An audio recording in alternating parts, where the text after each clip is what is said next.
नमस्कार आप सभी, मेरा नाम अशोक यादव एडवोकेट और मैं आप सभी के लिए लीगल एडवाइस वीडियोस अपलोड करता हूं जो कि आप सब लोग लाइक करते हैं, पसंद करते हैं, शेयर करते हैं और सब्सक्राइब भी करते हैं। अब तक नहीं किया तुरंत कर लीजिए और दूसरे लोगों तक भी जानकारी को जरूर पहुंचाइएगा।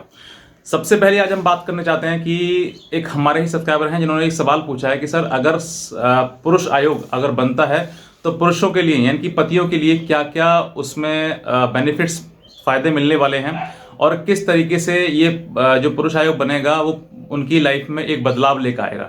तो आज मैं आपको वही चीज़ें बताऊंगा कि अगर पुरुष आयोग बनता है तो आपको किन किन चीज़ों का फायदा होगा, क्या क्या आपके लिए बेनिफिट्स उसमें मिलने वाले हैं। अगर आप नए हैं तो तुरंत सब्सक्राइब करें और दूसरे लोगों तक भी इस जानकारी को जरूर शेयर करें। देखिए, पुरुष आयोग सबसे पहले मैं बताना चाहूँगा कि अभी 23 मार्च सन 2023 को ऑनरेबल सुप्रीम कोर्ट में ये याचिका फाइल की गई है कि पुरुष आयोग बनना बहुत ज़रूरी है और उस पर कई प्रकार के तर्क भी दिए गए हैं। मैं आपको वो साझे सभी के सभी तर्क भी बताऊंगा और क्या क्या फायदे हैं मैं आपको वो भी बताऊंगा। साल 2021 से लेकर अगर बताया जाए अब तक के लिए तो काफ़ी लोगों ने इस मतलब जो डोमेस्टिक वायलेंस है यानी कि घरेलू हिंसा है उससे प्रताड़ित होकर लोगों ने अपने आप को ख़त्म किया है और बहुत ज़्यादा लोग इस चीज़ में लगातार इसके प्रताड़ित हो रहे हैं। ऐसा ये मानती है जनता समाज, ये मानता है कि लोग जो है वो सिर्फ महिलाएं ही सिर्फ पीड़ित हैं डोमेस्टिक वायलेंस से। ऐसा कुछ नहीं है। सबसे ज़्यादा जो डेटा जो पाया गया है उससे ये पाया गया है कि महिलाओं के साथ साथ में पुरुष भी कहीं ना कहीं इस चीज़ से डोमेस्टिक वायलेंस से प्रताड़ित हैं। और महिलाओं के लिए अगर ये बनाया गया है नियम कानून है तो पुरुषों के लिए क्यों नहीं, दोनों के लिए जेंडर समान कानून क्यों नहीं बनाया गया। तो इसी के चलते हुए जो है वो ऑनरेबल सुप्रीम कोर्ट में याचिका फाइल की गई है और उस याचिका में कई तर्क दिए गए हैं कि सेक्शन 498A का जो ग्राउंड है वो भारत से लिया गया है, मतलब आउट ऑफ इंडिया से लिया गया है और फॉरेन कंट्री से लिया गया है। तो फॉरेन कंट्री में जो जेंडर स्पेसिफिक जो जेंडर इक्वलिटी है वो समान है और जब जेंडर इक्वलिटी समान है वहां पर तो वहां से अगर ये कानून लिया गया है तो हमारे यहाँ पर जेंडर इक्वलिटी समान क्यों नहीं, क्योंकि कानून तो हमारे लिए है लेकिन दोनों के लिए समानता नहीं है। हर जगह कहीं ना कहीं देखा जाए तो आप आज भी महिलाओं के लिए हर चीज़ पहले दी जाती है, कहते हैं ना लेडीज़ फर्स्ट। तो लेडीज़ फर्स्ट के लिए लेडीज़ के लिए हर चीज़ है, लेकिन यहीं पर बात करें बहू की तो बहू तो पत्नी तो सबसे पहले दिया था, लेकिन जो पति है उसके घर में भी तो महिलाएं हैं, उनको भी तो न्याय दिया जाए, लेकिन उनको नहीं दिया जाता है।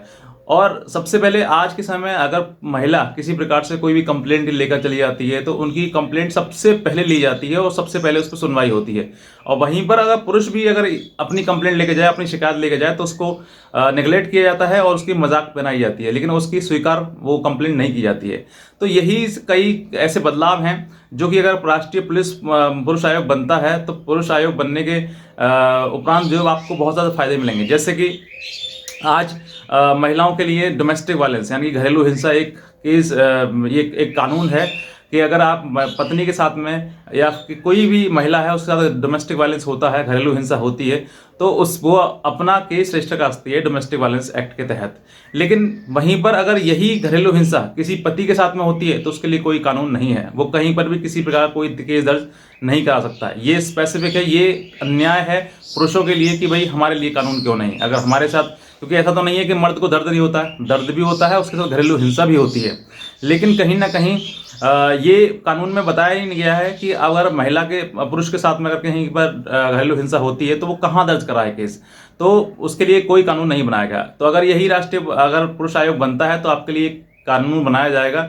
जैसे डोमेस्टिक वायलेंस एक्ट है फॉर वुमेन्स है, वैसे ही domestic violence act for men's भी होगा। ऐसा अगर आपके लिए कानून बनता है, राष्ट्रीय आयोग बनता है तो।